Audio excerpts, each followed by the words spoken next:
We're going to have a conversation with a gentleman who I would recognize as someone who has absolutely taken a lot of what we've taught over the last few years and implemented it right away. And here's what I love when we pay attention to success stories in the industry. I want to know who's using our stuff at a high level and what is their trajectory. Because as I mentioned to you, I want to put people in front of you that are implementing at a fast pace and accepting things with blind faith. And so our next conversation is with a gentleman that is absolutely not only committed to his goal, but committed to doing better. And we're going to get to hear from him over the next 20, 25 minutes or so. And what I want you to do is I want you to turn to a clean sheet of paper. Turn to a clean sheet of paper. And I want you to write down at the top, so yeah, flip through your business plan. And I want you to write down at the top, one-on-one interview, Andy Nelson. One-on-one interview, Andy Nelson. Now I know they're going to bring up another chair, if you want to bring that up now. One-on-one interview, Andy Nelson. And I want you to pay attention to the things that are being implemented at a high level and just look for takeaways when you're thinking of your second half business plan. Part 4 and Part 5 are all about new sales strategies and new sources of business. So I want you to give some sincere thought to this source of business that we're going to talk about, because it is a proven one, and it's not just proven in the last market, it's proven in this market. So please join me in welcoming Mr. Andy Nelson to the stage. Andy, come on out. Come on, get it. Thanks, brother. All right, ready? Yeah. Grab a seat. Do you want to do the Kathy thing and stand the whole time? No, we can sit. Okay. No. Okay. Cool. That was fun. That was fun. So Andy, tell us a little bit about yourself. Oh man. So this is year 12 in the business. Well, in and out. Originally licensed in 2011 while active duty Navy. Mm-hmm. Left the Navy. Thank you for your service. Absolutely. I left the Navy in 2012 with the idea of going full-time into real estate, and did so. Hold on one second. Can you guys set the timer for 45 18 minutes? 18 sorry. minutes. Thank you. Thank you. So it didn't last long. Had a great first year, went through life, went through a breakup, the whole, we've all been there, right? We've experienced hardships. And at the time, the best thing for me was to quit real estate. Yeah. So I did, got out of real estate. And I'm in Virginia Beach, by the way, big military town. And, yep, there we go. There's Kaleo. He brought his family. So I actually moved back home to North Carolina. Mm-hmm. And it was about 4 hours away where I grew up, and was completely out of real estate. And then, 2015, took a job as a sales and marketing director for a Keller Williams team in North Carolina. Mm-hmm. That was a contract position. It lasted a year, and I decided I wanted to get back into sales. Okay. So I called my friend Mike Little, best friend, known him for, actually I've known his daughter longer than he has. He was deployed when she was born. That's how the military lifestyle works. Yeah, I bet. But he's here today as well. And I called Mike and I was like, hey man, I want to get back in the business. He said, I got a room for you. Okay. I moved back to Virginia. It lasted about 4.5 months. Mm-hmm. And being away from my then girlfriend, now wife, being apart, the distance, we just couldn't handle it. So I moved back to North Carolina. Yep. And then finally COVID happened, and I know for most people it was... So you gave up on real estate for a second time? Gave up on real estate for a second time. Which, there's people in this room that have those thoughts at some point in time. Absolutely. Or have had those thoughts at some point in time, and of course they're all here, so they got through it just like you did. Right. You're not alone, essentially is what I'm saying. Right. And there's going to be a theme of this for me. Jeff doesn't know this, but relationships. Relationships kind of stems from the who that Justin talked about yesterday. And I'll highlight a few of those people along the way because I think I'm not here without them, right? Yeah. So got married in 2018 after I had quit real estate a second time. Yep. Went to work in corporate America, finished my degrees. I figured, this is it for me. I'm going to be a marketing manager. I have a master's in marketing. And then COVID happened and the world shut down. Yep. And the company that I worked for sent us to work from home. During that time, my good friend Mike decided for some reason to open a brokerage in the middle of COVID. May of 2020, they opened. and decided they were going to do their grand opening party at the end of July. I drove the 4 hours just to go support my friend in Virginia Beach. You weren't thinking anything about getting back? No, just wanted to go support my friend. Yep. Drove back home that night and told my wife I was getting into real estate again. And she said, okay. For a third time? For a third time. And that was July 25th was the grand opening party. Yep. No real estate license. I had to take the exam again, had to go through the entire process again. Yep. September 11th, activated my license and moved back into Mike's house. Yep. Labor Day weekend. So just 45 days later, it was time. I took a leap of faith and ran with it. And how long did you live with him before you got your own place? What was it, Mike? 2 years? 2 years, yeah. Yeah, well, so it's funny. I lived there the entire time he lived there because I helped him move in and I helped him move out 2 years later when he sold it. So there you go. Yep. So you might still be living in his house today if he hadn't moved.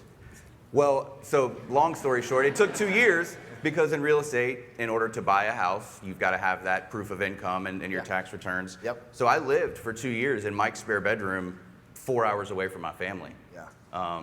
To a point of like, my wife would have to come see me because in 21 and 22, you guys know how the market was. Yeah. I couldn't take weekends off to go home. No. My wife would come visit me and then jump in the car and ride along for showings. Yeah.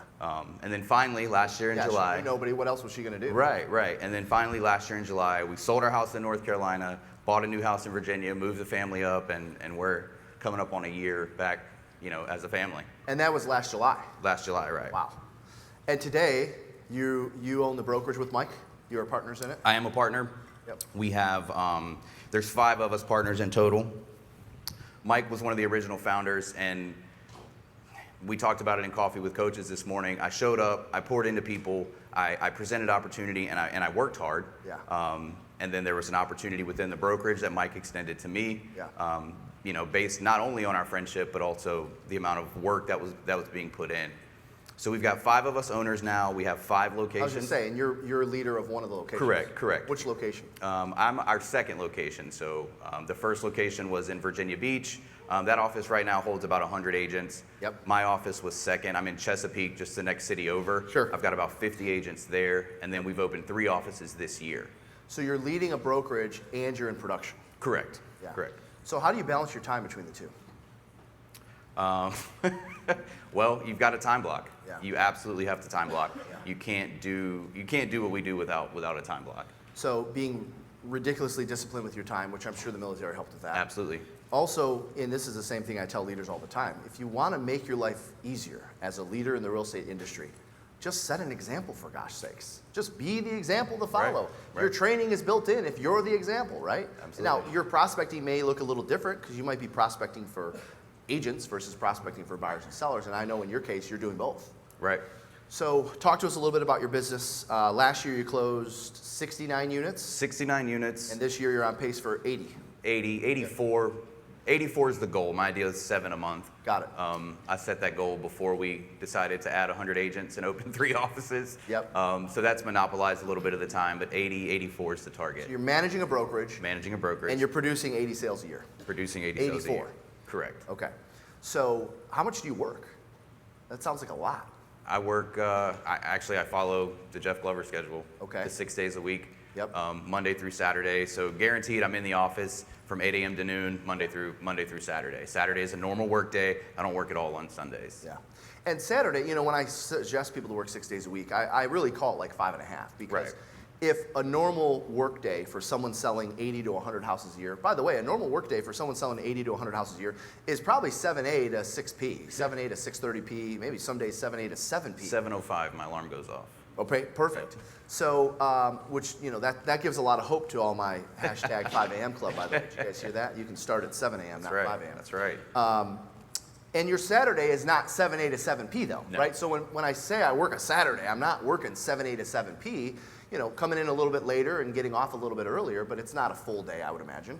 No, so I really time block the Saturday morning. So I like to design. I like artwork and graphic design, and I do all of my own graphic design for my marketing material. You enjoy that's, it? That's Saturday morning. I love it. Yeah. I love it. So every other Saturday, I host a training in the brokerage. We've got a lot of part-time agents, active duty military agents, where they can't get into the trainings during the week. Yeah. So on Saturday mornings, twice a month, I host a training. It's usually SLS, Yeah. something that I've learned from Glover that we're passing on. You know, we have something in common there. A lot of people don't know this, and Alana, our marketing director, she would second this, and Rachel would too, because I drive them crazy. I am very meticulous, like down to the workbook, every page.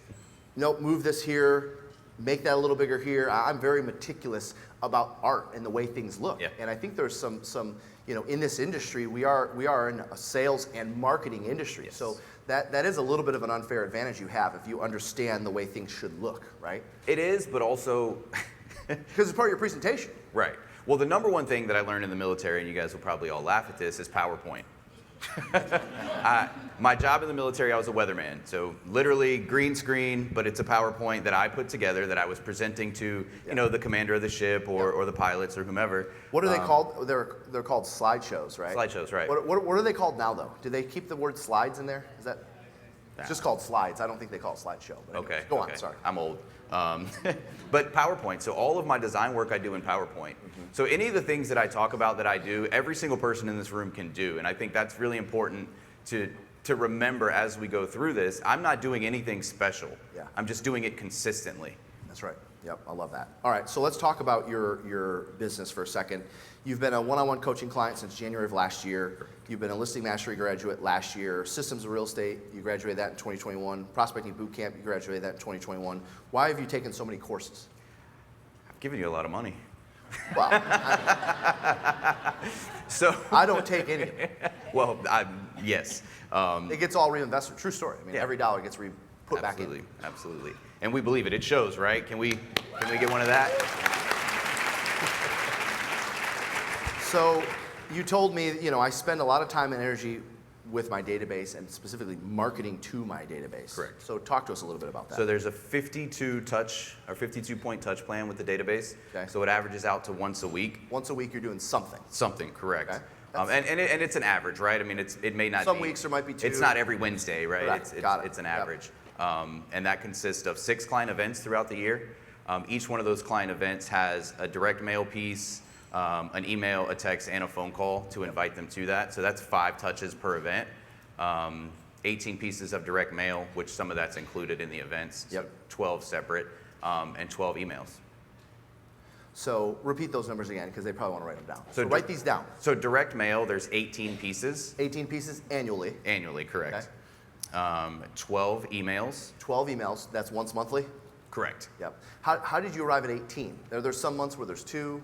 So I implemented this system when I first got back into real estate, and it's just it's a postcard. Mm-hmm. It's an every other month postcard. It's part of the post-closing process, thanks to systems. Mm-hmm. Once it closes, they go into the system. Every other month for the next 24 months, they get a postcard from me, Got it. and it costs $20. Okay. So So that's the 6. 'Cause that's every the other month. 6, What are the correct. 12? The 12 are direct pieces of mail that I'm sending. So it's our newsletter, our invites to the events, market updates, Got it. all those types of Once a things. month they're getting one of those in addition to those 6. Correct. Got it. Okay. What else with your database? That's really it. I double down on it. Like I said, the 6 events, that's huge. 6 client events in a 6 year. client events in a year, yep. Some are bigger, some are smaller, I would imagine. Correct. Okay. What's your biggest client event? What's your smallest client event? The smallest client event is the car wash, oddly enough. It's just a postcard. I partnered with a local car wash. Show up on this day during this time and get your car washed for free. Yeah. It's nice because they're there for 10 minutes while they're doing the inside of the car, and then they move on. Yeah. And it just kind of keeps the people moving through. Yeah. And And what does that cost you? it's about $22 a car. Okay. So I spent this year, I had about 50 cars come through. It was around $1,100. Okay, got Yep. it. And when you look at the results that you get from your database, obviously, and by the way, you know, everyone should consider doing this as part of their business plan. You can't, it's extremely difficult to measure. Like for instance, you probably couldn't attach a commission to that event, right? Correct. You couldn't say, if I do this car wash thing, 50 cars, $1,100, I'm gonna get $10,000 in GCI. You can't attach the number to Right. that. But what you can do, which is what we do, is every year we look at how much business did we get from our database and how much did we spend. Yep. How much business did we get from our database, which means units, GCI, commissions, and how much did we spend? And then when we add things, when we make adjustments, if we decide we're going to do the car wash, we look back and say, okay, here's all the things we did from our database in 2022. Here's what we spent. Now, by how much did our database business increase? This is the formula that we use. Yes. Because if I spent $8,000 more on my database in 2022 than in 2021, I need to know, did it make a difference? Yeah. So then I look back to database closed business. 2022, database closed business, we closed an additional 8 transactions over 2021. What's our average commission? $8,000. We spent $8,000 to make an additional $64,000. That math works out. Yep. So when you're looking at what you're doing to add value to your database, because we spent a lot of time talking about this and we will over the next couple days, I want you to calculate how your business is increasing from the database, so that way you can determine if what you're doing is actually working and actually profitable. Yes. Because if you add these things and your database business stays the same, well then that actually means your profit's going to be less, and we're not in the business of losing profits. So one thing to add to that, I get people that come to me all the time and say, I want to do client events. I see what you're doing. I want to do it. What do I do? And I'll give them guidance, obviously, but where most people fall off is they don't track it. They don't plan accordingly. I have all of my events for all of 23 planned by like November at the end of the year. Yeah. I take that time between November or Thanksgiving and Christmas, honestly, and there's a plan for the entire year. Yeah. My mailer campaign is planned for the entire year. Yeah. All of my events, everything is laid out for the next 12 months. Yeah. And it's easy when it's there and when you have a plan. My assistant does all of my mailings. Yeah. I don't do that. Yeah. I'll sign, my name on the bottom line, but she does all of that. And that's where it becomes I send 1,000 pieces of mail a month. We'll talk about hybrid farming. Yeah. But my assistant does all of that. And that's where you get leverage and you get time back. And that's how I can continue to lead generate while leading a brokerage and while holding that level of production. And at 80 units a year, or even 70 units a year, what's your average sales price?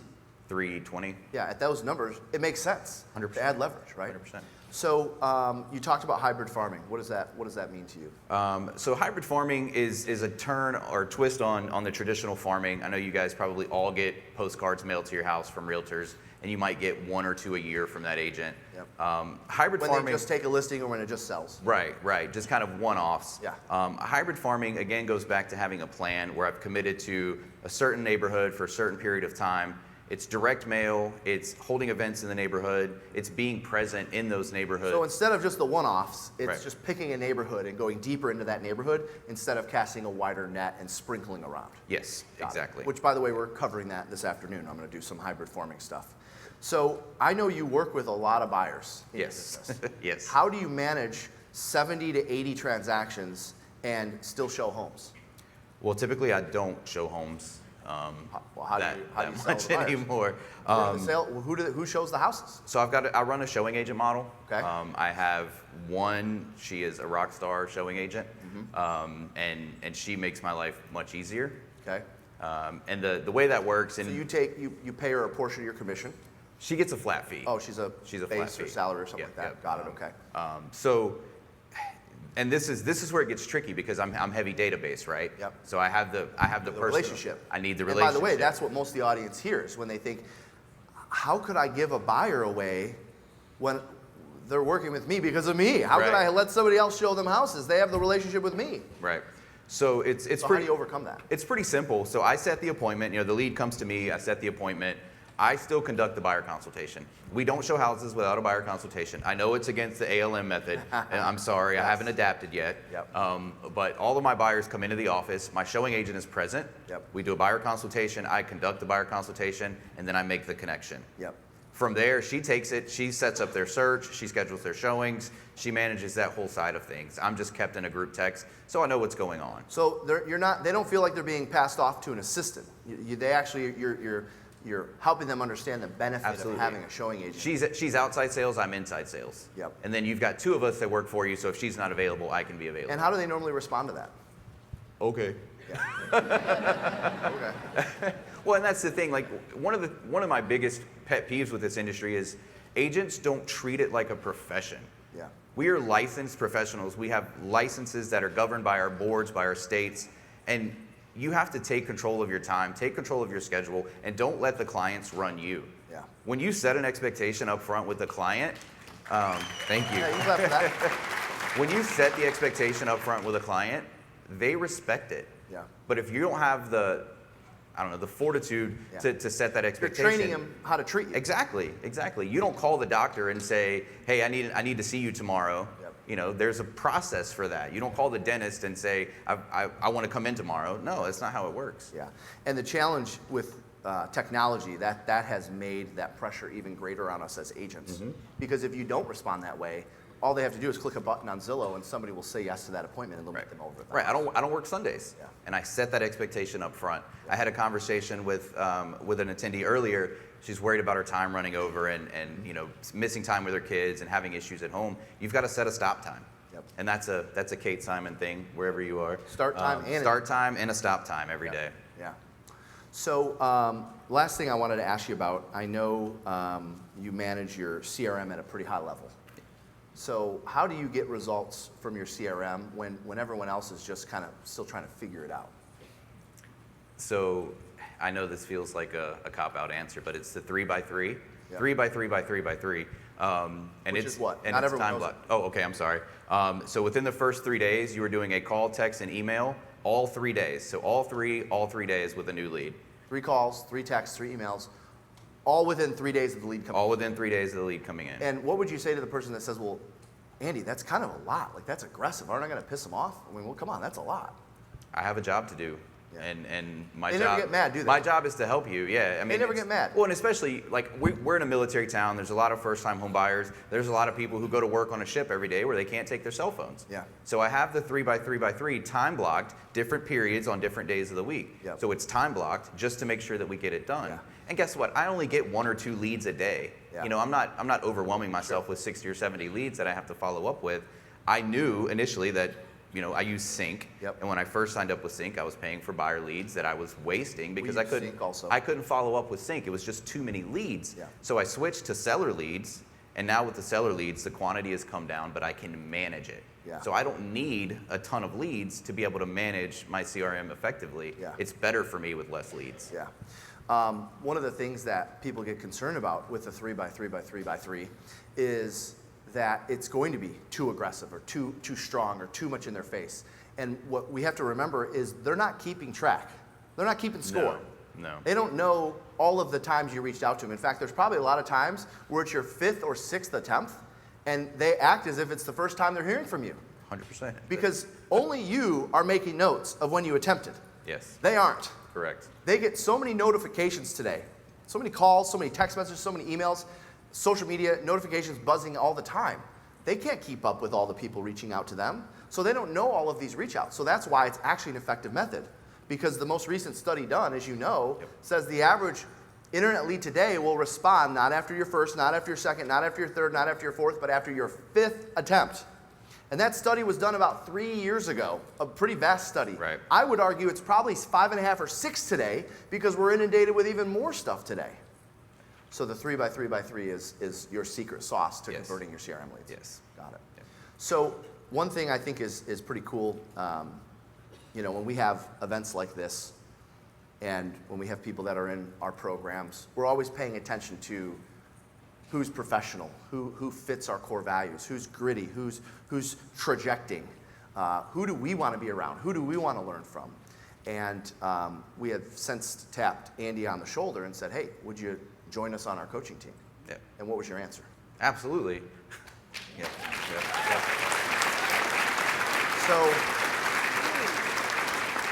So we'll finish with this. Why did you decide to take us up on that offer? So Glover was the who. And I know I talked earlier about having relationships and finding your who. Since 2007, Mike Little has been a who in my life. Yeah. Thanks, Mike. Yeah. Since 2015, my wife has been a who in my life. And since 2 years ago, I sat in this room and told myself that I wanted to be on this stage. Yeah. So since 2021, Glover U has been a who in my life. Yeah. Yep. Thank you for that. Absolutely. And we're proud to have you with us. I know there's probably several people out here that would love to coach with you. If you're interested in working with Andy, go see the booth. I know you've got a limited schedule because he's also in production, which I love. I mean, Right. You're on the ground, you're in it. And so I know you're not going to be able to say yes to everybody, but they can ask at the booth and get more Sure, information sure. if they want to work with you. Absolutely. Sounds good. Let's hear for Andy. Thank you, sir. Thanks, Mike. I appreciate it. Cheers.